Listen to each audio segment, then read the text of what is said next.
Hello! അങ്ങനെ നമ്മുടെ മൗനരാഗം പുതിയ പ്രൊമോയിൽ നമ്മുടെ സരയു ഷാരീനെ കണ്ടിട്ട് വന്നിട്ട് പറയുന്നുണ്ട്. "ഞാൻ പുതിയൊരാളെ ഏൽപ്പിച്ചിട്ടുണ്ട്.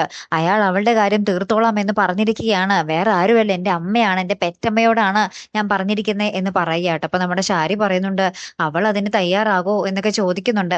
അപ്പുറത്ത് കല്യാണി ഇപ്പോഴും ആ ഒരു സംശയത്തിൽ തന്നെയാട്ടോ. ആരായിരിക്കും നമ്മുടെ പിന്നാലെ ഇപ്പോഴും നടക്കുന്ന കൊലയാളി? എന്താ പറയാ, സരയുവിന്റെ ശരിക്കും അമ്മ ഇങ്ങനെ മെസ്സേജും ചെയ്യുന്നുണ്ടല്ലോ. എന്താണ് താരാന്റിയുടെ സങ്കടമെന്ന് നമുക്ക് ഉറപ്പായിട്ടും കണ്ടുപിടിച്ചേ പറ്റൂ കിരണേട്ടാ എന്നൊക്കെ പറയുകയാണ്. അപ്പുറത്ത് കാർത്തികയാണെങ്കിലും ഈ കാര്യം തന്നെയാട്ടോ നമ്മുടെ കിരണിന്റെ അടുത്ത് പറയുന്നേ. അതായത് താരാന്റിയുടെ സങ്കടം എന്താണെന്ന് നമ്മൾ കണ്ടെത്തണം. ഇനി ഒരുപക്ഷേ നമ്മുടെ സരയു വീണ്ടും വഴിതെറ്റി പോകുന്നത് കണ്ടിട്ടാണോ താരാന്റിയുടെ സങ്കടം എന്ന് നമ്മൾ വ്യക്തമായിട്ട് അറിഞ്ഞിരിക്കണം എന്നൊക്കെ പറയുകയാണ്. പിന്നീട് നമ്മുടെ ഷാരി ഉണ്ടല്ലോ, ഷാരി ഒന്നും കൂടെ നമ്മുടെ സരയുവിനെ ഒന്ന് ഉപദേശിക്കാനൊക്കെ നോക്കുവാണേ. അതായത് കല്യാണീനെ കൊന്നാല് നിനക്ക് ഉറപ്പാണോ കിരണ് നിനക്ക് കിട്ടുമെന്ന്? അവൻ പിന്നെ നിന്നെ കെട്ടാൻ തയ്യാറാകോ എന്നൊക്കെ ഇങ്ങനെ ചോദിക്കുന്ന രംഗങ്ങളും ഇതൊക്കെ കേട്ട് നമ്മുടെ സരയു ദേഷ്യം പിടിച്ച് നിൽക്കുന്ന ഒരു നിമിഷങ്ങളൊക്കെ തന്നെയാട്ടോ കൂട്ടുകാരെ നമുക്ക് ഏറ്റവും ഒടുവിൽ കാണുവാൻ സാധിച്ചതേ. കാത്തിരിക്കാട്ടോ അടുത്തൊരു വീഡിയോയുമായി വരുന്നത് വരയ്ക്കും ഗുഡ് ബൈ.